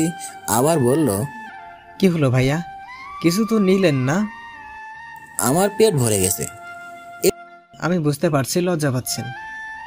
আচ্ছা শোনেন ভাইয়া, এটা নিজের বাসা মনে করে থাকবেন। এটা বলেই আবার আমার প্লেটে খাবার বেড়ে দিল। খেয়ে উঠে দুজন মিলে আড্ডা দিতে লাগলাম। সত্যি ভাইয়া, সেদিন আপনি না থাকলে কি যে হতো। তবুও তো শেষ পর্যন্ত মেনে নিল। হ্যাঁ, তবে সেদিন আমাদের ধরতে পারলে কিছুতেই মেনে নিত না, উল্টো আয়েশাকে অন্য কারোর সাথে বিয়ে দিয়ে দিত, আর আমি দেবদাস হয়ে যেতাম। আপনাদের রিলেশন কতদিনের ছিল? প্রায় 4 বছর রিলেশন। তার আগে মাসের পর মাস ওর পিছনে ঘুরতে হয়েছে। ঘাওড়া মাইয়া একটা, যা বলবে তাই করবে। আমার সাহস ছিল না পালানোর, ও আমাকে বাধ্য করেছিল। জানেন কি বলেছিল? যদি ওকে নিয়ে পালিয়ে না যায় তাহলে নাকি আত্মহত্যা করবে। এই কথা শুনে আমার সাহস থরথর করে বেড়ে গেল, আর পালিয়ে গেলাম। আপনাদের কখনো ব্রেকআপ হয়নি? ঝগড়া হয়েছে প্রচুর, কিন্তু কখনো ব্রেকআপ হয়নি। একজন আরেকজনকে ছাড়া থাকতেই পারতাম না। সেটাই ভালো। আচ্ছা, শপিং হয়েছে নাকি করবেন? কালকে ঢাকায় যাব শপিং করতে। আমারও কিছু কেনাকাটা করতে হবে। কালকে সকাল সকাল বের হব। আরও কিছু কথা বলে দুপুর পার করলাম। বিকালবেলা অনুভব করতে পারলাম আমার ঠান্ডা লেগে গেছে, কণ্ঠ চেঞ্জ হয়ে গেছে। বলেছিলাম নদীতে গোসল করতে হবে, আমার কথা শুনলেন না। অধরা আপু জিজ্ঞেস করলে আমি বলে দেব যে আমি বলেছিলাম, আপনি আমার কথা শুনেন নাই। বিকালবেলা আমি আর রাব্বি পুরো গ্রাম ঘুরলাম। সত্যি অসাধারণ এক অনুভূতি। রাতে খেয়ে দিয়ে শুয়ে আছি, তখন অধরার কল আমি রিসিভ করা মাত্রই, ওই হারামি, গিয়েই আমাকে ভুলে গেলেন? একটা কল দেওয়ার প্রয়োজন মনে করলেন না? ভেবেছিলাম আপনি দেবেন, কিন্তু দেননি। পরে ভাবলাম হয়তো ব্যস্ত আছেন, তাই হয়তো দেননি, তাই আমিও দেইনি। আরে আমার ফোনে ব্যালেন্স ছিল না, এখন আব্বুকে দিয়ে রিচার্জ করিয়ে আপনাকে ফোন দিলাম। আপনার কণ্ঠ এমন লাগছে কেন? মনে হচ্ছে ঠান্ডা লাগিয়েছেন, তাই না? কই না তো, আমি ঠিক আছি। চুপ, মিথ্যে বলবেন না। একদম স্পষ্ট বোঝাই যাচ্ছে ঠান্ডা লেগেছে। কি করে নাগালেন? এবার সেটা বলেন। নদীতে গোসল করছিলাম, মনে হয় তার জন্য ঠান্ডা লেগেছে। আমার ইচ্ছে করছে নদীর পানিতে আপনাকে চুপিয়ে মারতে। নদীর পানি সহ্য হয় না, তবুও কেন গোসল করতে গেলেন? আমার তো অভ্যাস ছিল, কে জানতো ঠান্ডা লাগবে। ওষুধ খাইছেন? না, কাল পর্যন্ত দেখবো, তারপর আনবো। আর শুনুন, কাল শপিং এ যাচ্ছি। তাই? আমার জন্য কি আনবেন? আপনি বলুন আপনার কি লাগবে। আমার শাড়ি লাগবে। আচ্ছা ঠিক আছে। এখন বলেন, রাতে খেয়েছেন? খেয়েছি। আপনি খেয়েছেন? খেয়ে আপনাকে ফোন দিলাম। আর শোনেন, কাল তো মনে হয় সকালেই বের হবেন। হ্যাঁ। আচ্ছা, এখন ঘুমিয়ে যান। আর শুনুন, বের হবার আগে আমাকে ফোন দিবেন। ঢাকায় পৌঁছে ফোন দিবেন, শপিং শেষে ফোন দিবেন। এতবার কেন ফোন দিব? আমি বলছি তাই দিবেন। আচ্ছা ঠিক আছে, দিব। এখন ঘুমান তাহলে। তারপর একে অপরকে গুড নাইট বলে ঘুমিয়ে গেলাম। পরের দিন খুব ভোরেই রাব্বি আমাকে ডেকে তুললো। এনার মনে হয় বিয়ে করতে আর তর্স হয়েছে না। এত সকালে কেউ কাউকে ডেকে তুলে কিছু করতে পারলাম না। উঠে দরজা খুলে দিলাম। ভাই গোসল করে নিন। এত সকালে গোসল কেন? এখন গোসল করে খেয়ে দিয়ে বের না হলে 10টার বাসে যেতে হবে, 8টার বাস ধরতে পারবো না। এমনিতে শীত পড়েছে, তার উপর এত সকালে গোসল, সব মিলিয়ে বিরক্তিকর সময়। আমি গোসল করে নিলাম। রাব্বি নদীতে গেছে গোসল করার জন্য। তারপর দুজনে খেয়ে রেডি হয়ে বের হলাম।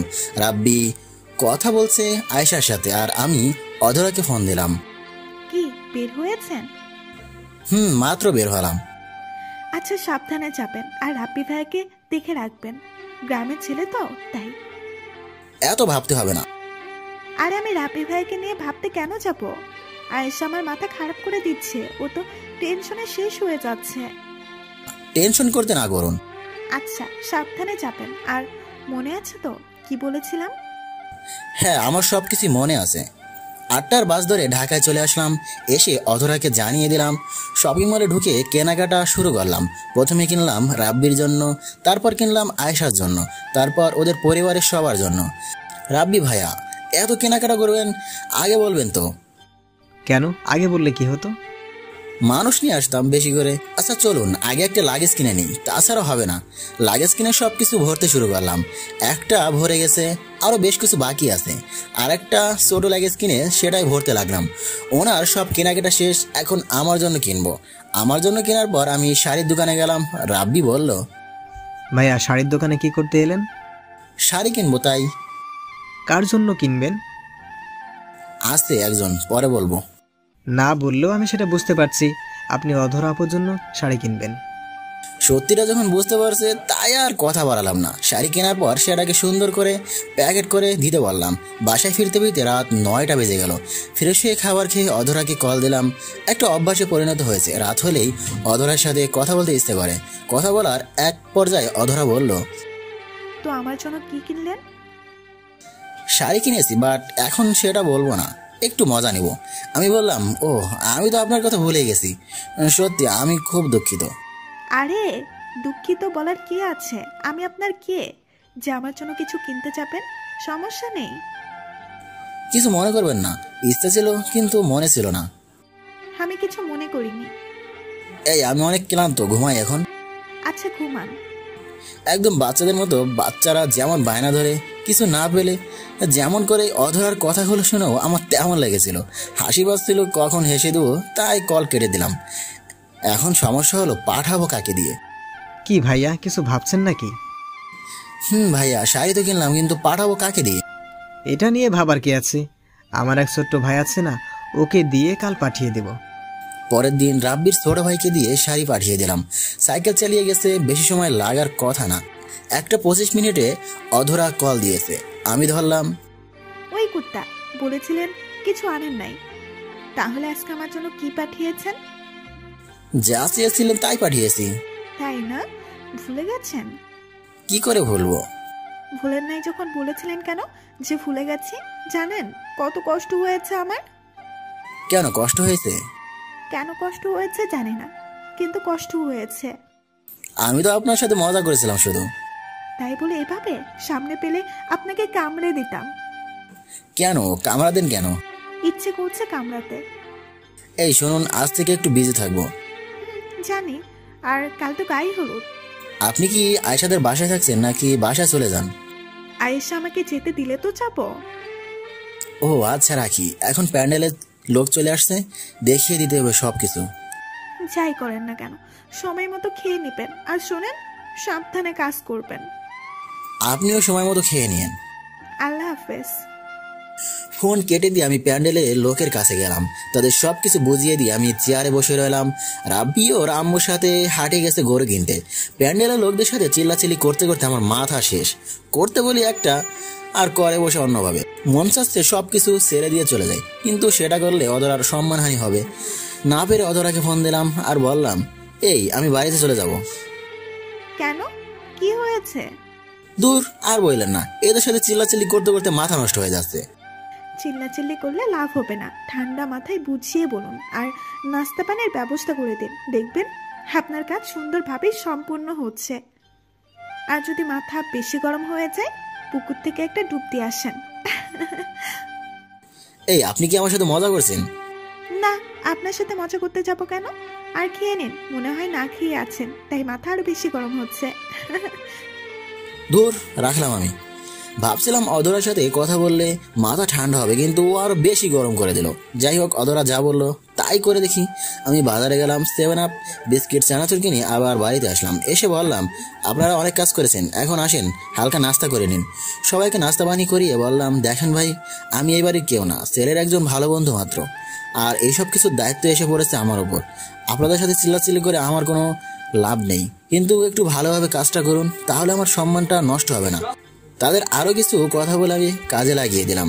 এখন আগে থেকে ভালোভাবে কাজ করছে। গেট, প্যান্ডেল সব কিছুর কাজ শেষ, এখন বাকি আছে লাইটিং।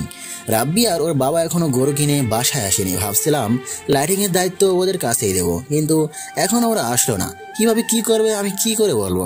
আর বাকি রাখলে হবে না। আমি লাইটিংয়ের লোকদের খবর দিলাম। আগে থেকে বলা ছিল সব কিছু আগেই এনে রাখছে। বলেছিল প্যান্ডেলের কাজ শেষ হলে ওদের ফোন দিতে, ওরা এসে ওদের কাজ করবে। কি আর করা, সম্মানের ঝুঁকি নিয়ে নিজেই বলতে লাগলাম। কোথায় কিভাবে লাইট দিয়ে সাজাতে হবে ওদের কাজ শেষ।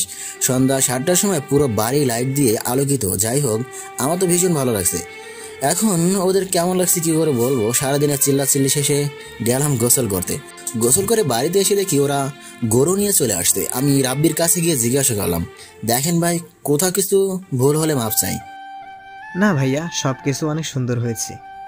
আমি যেভাবে ভেবেছিলাম তার থেকে কয়েক গুণ বেশি সুন্দর হয়েছে।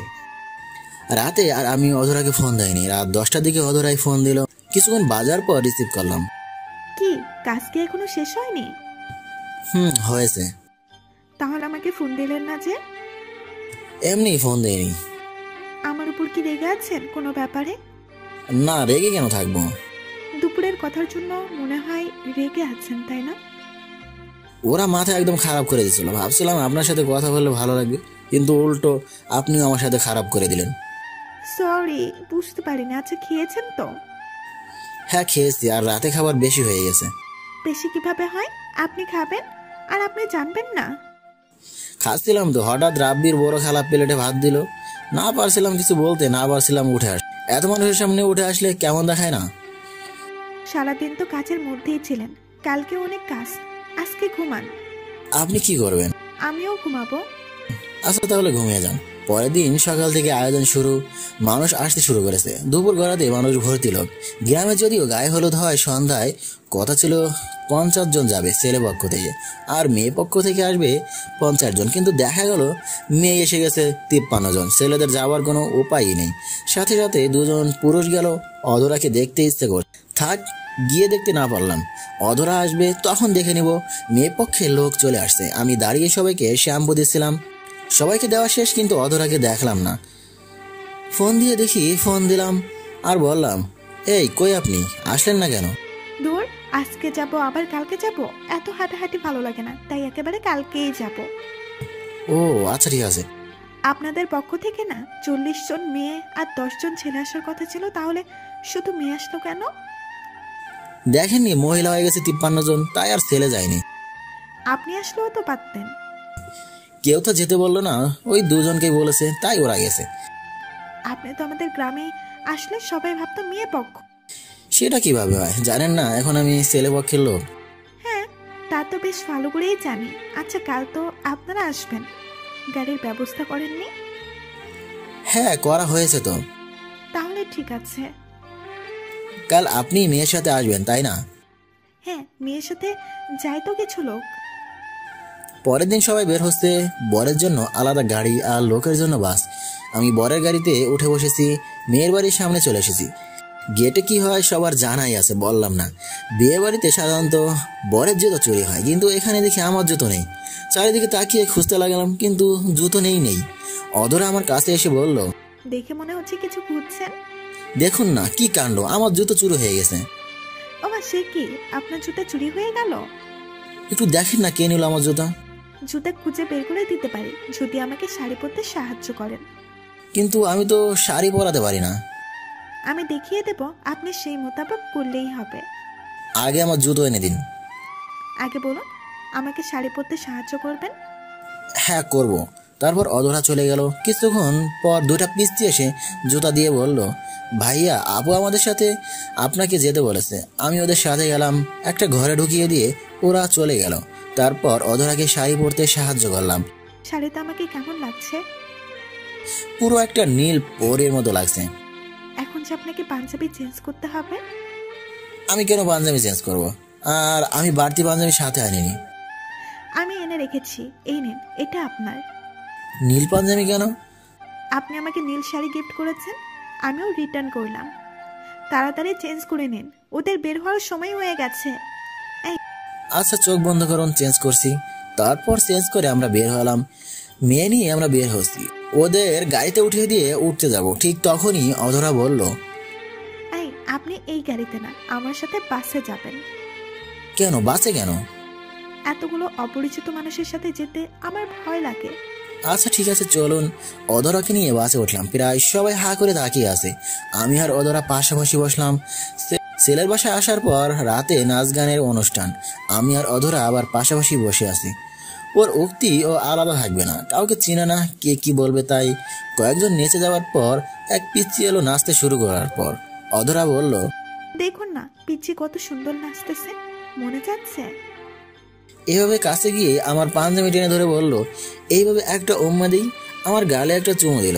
চুমু খেয়ে তো আমার সারা শরীর ঠান্ডা হয়ে যাচ্ছে। আমি বললাম, এইটা কি হলো, আমাকে এভাবে চুমু দিলেন কেন? আসলে বুঝতে পারিনি, আমি এত উত্তেজিত হয়ে গেছিলাম। এটা বলেই অধরা উঠে দৌড় দিল। আমার লজ্জা লাগছে, কেউ কি চুমুর দৃশ্য দেখে ফেললো নাকি? আমি চারপাশে একটু চোখ বুলিয়ে নিলাম, না, সবাই নাচ দেখতে ব্যস্ত, বেঁচে গেছে। আমি নাচ দেখতে লাগলাম। যখন চুমু দিল মনে হলো ঠান্ডা একটা পরশ পেলাম। এখনো যে জায়গাটা ঠান্ডা লাগছে, অনেকক্ষণ বসে থাকার পর আর ভালো লাগছিল না। আমি উঠে চলে গেলাম। রাব্বি ভাইয়া ওনার বন্ধুদের সাথে বসে আছে, এখন আর ওইখানে যাব না। আমি আমার রুমে গেলাম। রুমে আরো 2 জনকে থাকতে দিতে হয়েছে, তারা কেউ এখন রুমে নেই। কোথাও ভালো লাগছে না, বারবার শুধু সেই মুহূর্তের কথাই মনে পড়ছে। অধরা গেল কই? ও তো বলেছিল একা ঘুরতে নাকি ভয় পায়। আমি খুঁজতে লাগলাম, কোথাও দেখা মিলছে না। মনে হয় আয়েশার সাথে আছে। যা ভেবেছিলাম ঠিক তাই, আয়েশার সাথেই বসে আছে। আমাকে দেখে মাথা নিচু করে ফেললো, মনে হয় খুব বেশি লজ্জা পাচ্ছে। আমার একটু একটু লজ্জা লাগছে। আমি বললাম, এই আপনি তখন উঠে চলে আসলেন কেন? এমনি আয়েশা এখানে একা ছিল তাই। না ভাইয়া, ও মিথ্যা বলছে। চুমু দেবার পর ওর নাকি আর একটা দিতে ইচ্ছে করছিল। মানুষ ছিল বেশি, কখন কার সামনে গিয়ে বসবে, তাই চলে এসেছে। আয়েশা, তুই কেন ওকে এস বলে দিলি? আরে ইয়ার যা সত্যি তাই বললাম তো। আচ্ছা যা, ও একা দাঁড়িয়ে আছে, রুমে কেউ নেই, আমি চোখ বন্ধ রাখছি, দিয়ে দে। না না, অবস্থা ভয়াবহ। এখানে থাকলে কিছু একটা হতে পারে। এই আমি গেলাম, আশেপাশে আছি, দরকার হলে ফোন দিয়েন বলে রুম থেকে বের হয়ে আসলাম। কি বজ্জাত মেয়ে বাবা। বাহিরে নিরিবিলি জায়গায় একটা চেয়ার নিয়ে বসে আছি, অনেকক্ষণ ধরে ভালোই লাগছে। অধরা ফোন দিছে। হ্যাঁ ম্যাডাম বলুন, কি বলবেন? কই আছেন আপনি? কোথাও পাচ্ছি না যে। বাড়ির দক্ষিণ পাশে খালি জায়গায় চেয়ার নিয়ে বসে আছি। আচ্ছা আপনি থাকুন, আমি আসছি। কয়েক মিনিট পর অধরা এসে বলল, আর কত চাঁদ দেখবেন, এবার একটু আমার দিকে নজর দিন। আপনার দিকে নজর দিলে তো আপনি লজ্জা পাবেন, চোখ নামিয়ে নেবেন। মোটেও না, একবার নজর দিয়েই দেখুন না। আচ্ছা ঠিক আছে বলে অধরার দিকে তাকালাম। অধরাও আমার দিকে তাকিয়ে আছে, কারো চোখের পলক পড়ছেই না। শেষে আমি হেরে গেলাম। অধরা বলল, কি পারলেন না তো? তখন তো আপনি লজ্জা পাচ্ছিলেন। হ্যাঁ একটু লাগছিল। আচ্ছা শাড়ি পরেই থাকবেন নাকি? না, চেঞ্জ করব। তো এখনো করেননি কেন? একটা কাজ বাকি আছে তো। কাজ কি? কাজ বাকি আছে? একটু উঠে দাঁড়ান, আমি বলছি। আমি উঠে দাঁড়ালাম। অধরা আমার পাশে এসে সেলফি তুলতে শুরু করলো। আমিও কিছু বললাম না। ভালোই লাগছে অধরার স্পর্শ। আমার মনে দুষ্টুমি বুদ্ধি ঘুরপাক খাচ্ছে, নিজেকে অনেক কষ্টে সামলে রেখেছি। হঠাৎ অধরা বলল, কি হলো, আপনাকে এমন লাগছে কেন? সোজা হয়ে দাঁড়ান, শেষে একটা সেলফি তুলবো। আমি সোজা হয়ে দাঁড়ালাম। অধরা ওর ঠোঁট আমার গালের সাথে স্পর্শ করে একটা ছবি তুলল। তারপর আমি বললাম, কি ব্যাপার, এভাবে ছবি তুললেন কেন? আমার ইচ্ছে হলো তাই। চলেন গিয়ে ঘুমাই, অনেক রাত হয়ে গেছে। আর একটু থাকি না? না, আর এক সেকেন্ডও না, কখনকার নজর পড়বে বলা যায় না। চলেন বলে আমার হাত ধরে টানতে টানতে বাড়িতে নিয়ে আসলো। তারপর আমাকে রুমে ঢুকিয়ে দিয়ে ও চলে গেল। রাত অনেক হয়েছে। আমি পাঞ্জাবি পাজামা খুলে টি শার্ট গায়ে দিলাম, তারপর দিলাম এক ঘুম। পরের দিন ঘুম থেকে উঠে দরজা খুলে বের হলাম। আজকে এই বাড়িতে খাওয়া দাওয়া হবে, তাই অনেক লোক আছে। আমি ব্রাশ হাতে নিয়ে বাইরের দিকে যাচ্ছিলাম। সবাই হা করে আমার দিকে তাকিয়ে আছে, কিন্তু ব্যাপারটা কি সেটাই তো বুঝতে পারছি না। একজন বলেই বসলো, কি ভাই, বাসর কি রাব্বি ভাইয়ের হয়েছে নাকি আপনার? আমি বললাম, মানে কি বলতে চাচ্ছেন আপনি? ভাই, ঘরের ব্যাপার ঘরেই রাখা ভালো, সবাইকে দেখিয়ে কি লাভ? কি দেখলাম ভাই? আপনার গালে দেখুন লিপস্টিকের দাগ লেগে আছে। তার কথা শুনে কাল রাতের কথা মনে পড়ে গেল। অধরা কালকে কি করেছিল। রে, মান সম্মান সব শেষ। বলে দিলাম এক দৌড়ে নদীর পাড়ে চলে এসেছি। ব্রাশের মধ্যে যে টুথপেস্ট ছিল, আঙুল দিয়ে উঠিয়ে গালে লাগিয়ে ধুয়ে নিলাম। বজ্জাত মাইয়া কোথাকার, কিস করে দিবি ভালো কথা, লিপস্টিকের কি দরকার ছিল? আমার মান সম্মান সব খেয়ে দিল। বাসায় আসার পর সবাই আমাকে দেখে হাসছিল। আমি তো লজ্জায় শেষ। সবাই তো জানে আমার বউ নেই, আর আমি এখানে একা এসেছি। সবাই হয়তো ভাবছে এখান থেকে কোনো মেয়ে পটিয়ে তার সাথে আকাম কোকাম করেছি। অধরাকে খুঁজতে লাগলাম। অনেকক্ষণ খোঁজাখুঁজির পর দেখলাম একজাক্ট মেয়ের মধ্যে বসে আছে। আমি সেখানে যেতেই মেয়েগুলো বলল, আপু, দুলাভাই আপনাকে খুঁজতে খুঁজতে এখানে চলে এসেছে, যান গিয়ে শুনে আসুন কি বলে। ও মা গো, মেয়েগুলো আমাকে দুলাভাই বললো? কোন হিসেবে সেটাই তো মাথায় ঢুকছে না। বজ্জাত মেয়ে আমার কাছে এসে বলল, এ মানে অধরা। কি হলো, কিছু বলবেন? পরে বলছি, তার আগে বলুন মেয়েগুলো আমাকে দুলাভাই বললো কেন? কিছু মনে করবেন না, আমি ওদের বলেছি আপনি আমার হবু স্বামী। কি? আবার বলেন তো, কি বলছেন? আপনি আমার হবু স্বামী তাই বলেছি। ও মা গো, এত বড় মিথ্যা কথা কেন বলছেন? কি করব, বিয়ে বাড়ির ছেলেগুলো এত ফাজে, মেয়েগুলোকে দিয়ে প্রপোজ পাঠিয়েছিল। আমি আপনাকে দেখিয়ে বলেছি আমার বিয়ে ঠিক হয়ে গেছে, আর উনি আমার হবু স্বামী। কিছু মনে করবেন না, নয়তো ওই ছেলেগুলো আমাকে অনেক ডিস্টার্ব করতো। আচ্ছা কিছু মনে করবো না, কিন্তু আপনার জন্য তো আমার মান সম্মান সব শেষ হয়ে গেল। আসলে বুঝতে পারছিলাম না কি বলবো, আপনাকে দেখে মনে হলো তাই। আরে সেই ব্যাপারে না, কাল যে চুম্মা দিলেন আপনার ঠোঁটের লিপস্টিক আমার গালে লেগেছিল, আর এখনই সবাই দেখে হাসাহাসি করছে। ধুর, এতে সম্মানহানির কি আছে? কি নেই তা বলেন? সবাই জানে আমি অবিবাহিত, আমার বউ নেই, আমি একা এসেছি। একা এসেছিলাম এটুকু ঠিক আছে, কিন্তু সবাই এটাও জানে আমি আপনার হবু বউ। সোয়েতে লজ্জা পাবার কিছুই নেই। বুক ফুলিয়ে হাঁটুন। আরে আরে কি করেন? বুক উঁচু করছেন কেন? ও মা, আপনি না বললেন বুক ফুলিয়ে হাঁটতে? আরে কথার কথা বলেছি। আর কি সব পরে আছেন? যান গিয়ে ভালো জামা পরেন। কেন, এটা কি ভালো না? সাদা টি শার্ট আপনাকে একদম বাজে লাগছে। লাগুক, আমি এটাই পরে থাকবো। এখন গিয়ে টি শার্ট চেঞ্জ না করলে চুম্মা দিয়ে শার্টের মার্ক করে দেব, এই বলে দিলাম।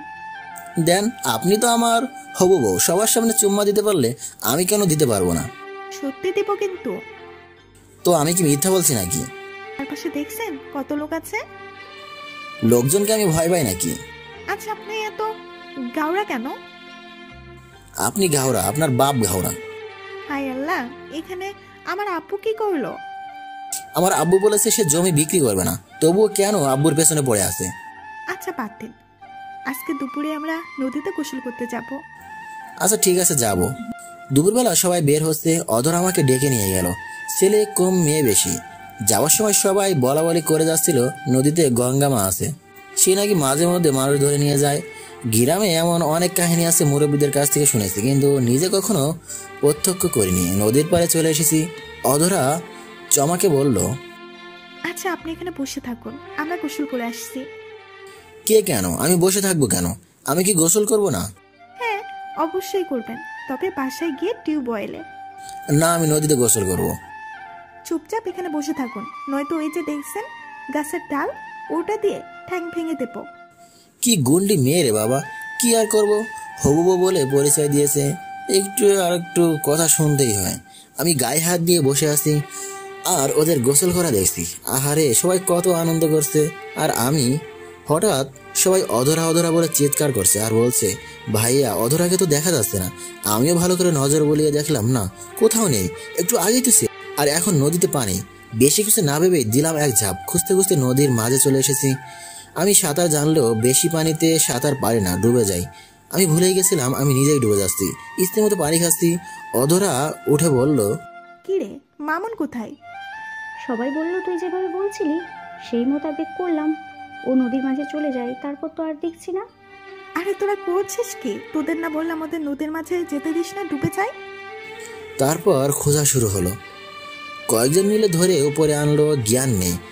পানি অতিরিক্ত খাওয়াতে পেটে চাপ দিয়ে পানি বের করছে, নিঃশ্বাস নিতে কষ্ট হচ্ছে। সবাই বলছে মুখের মধ্যে ফু দিয়ে নিঃশ্বাস নেওয়া স্বাভাবিক করতে। সবার কথা শুনে অধরা নিজেই মুখের সাথে মুখ লাগিয়ে ফু দিয়ে নিঃশ্বাস নিতে সাহায্য করছে। কিছুক্ষণ পর আমি চোখ মেলে তাকালাম, সবাই ভেজা কাপড় দাঁড়িয়ে আছে। আমি চোখ মেলে তাকিয়ে দেখি অধরা পাশে বসে আছে, আর ওর চুলগুলো এখনো আমার মুখের ওপর আছে। আহা, কি সুন্দর চুলের ঘ্রাণ। অধরা বলল, এখন কেমন লাগছে? মরতে মরতে বেঁচে গেছি, নিঃশ্বাস তো নিতেই পারছিলাম না। সবাই বলল, বউ থাকতে এত চিন্তা কিসে?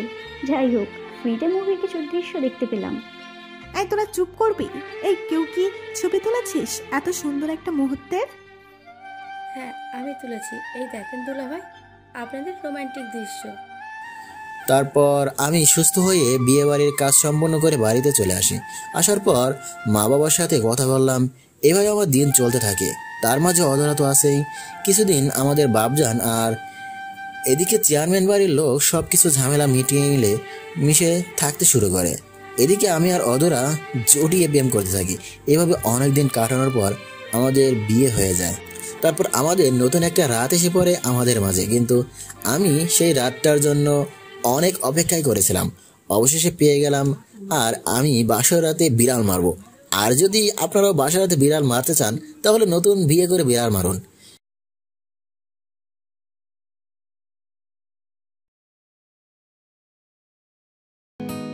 ও আমার বন্ধু গো, চিরসাথী পথ চলার, তোমারই জন্য গড়েছি গড়েছি আমি মঞ্জিল ভালোবাসা। ও আমার বন্ধু গো, চিরসাথী পথ চলা, তোমারই জন্য গড়েছি আমি মঞ্জিল ভালোবাসা।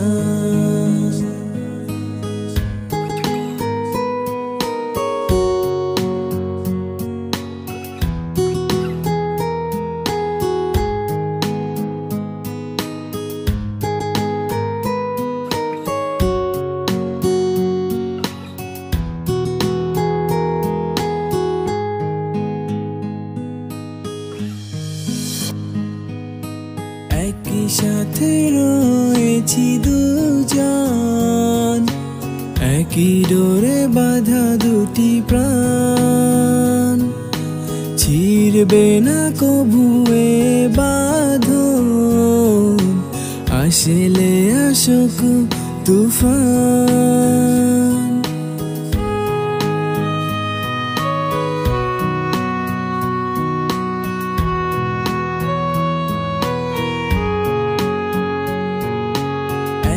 সাথে রয়েছি দুজন, একই ডোরে বাঁধা দুটি প্রাণ, ছিড়বে না কভু এ বাঁধন, আসলে আসুক তুফান। তুমি আমারি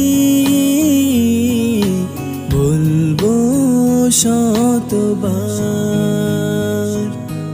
ও আমার বন্ধু গো, চিরসাথী পথ চলা, তোমারই জন্য গড়েছি আমি মঞ্জিল ভালোবাসা।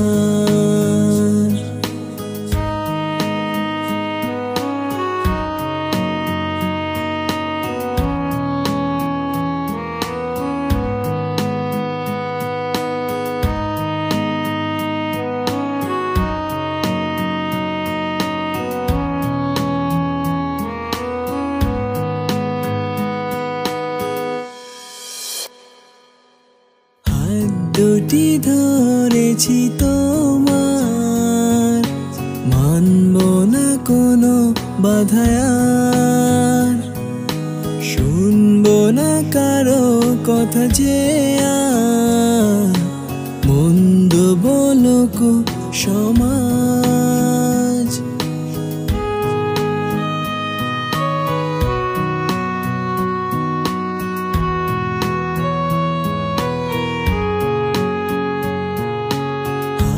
দুটি ধরেছি তোমার, মানব না কোনো বাধায়ার, শুনবো না কারো কথা যে আর, মন্দ বলুক সমাজ।